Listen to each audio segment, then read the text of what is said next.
తెలుగు ఉగాది పండగ శ్రీ విశ్వావసునామ సంవత్సర పండగ సందర్భంగా పంచాంగ శ్రవణ మహోత్సవ కార్యక్రమంలో ధనుసు రాశి వారికి ఆదాయ వ్యయం ఎలా ఉండబోతుందో, ఆర్థిక పరిస్థితి ఎలా ఉండబోతుందో ఈ వీడియోలో సవివరంగా సంపూర్ణంగా తెలుసుకుందాం. వీరికి ఈ సంవత్సరం ఆదాయ వ్యయాలు గమనించినట్లయితే ఆదాయం 5, వ్యయం 5.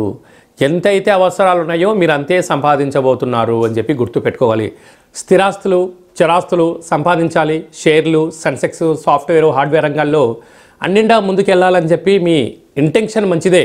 కాకపోతే నాకు కుటుంబ ఖర్చులు ఉన్నాయి, నాకు మెయింటెనెన్స్ వ్యవహారాలు ఉన్నాయి, చాలా కార్యక్రమాలు ఉన్నాయి, కుటుంబం అంతా నా మీద ఆధారపడి ఉంటుంది, నా సంపాదన లేకపోతే నేనేం చేయలేను అని మీరు అనుకుంటూ ఉంటారు.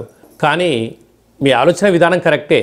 కాలం కలిసి రానప్పుడు, అనుకూలంగా లేనప్పుడు మీరు ఆవేశాలకు వెళ్ళి అనర్థమైన నిర్ణయాలు తీసుకొని సమయపాలన లేనటువంటి తిండి, నిద్రలేని రాత్రులు గడపడం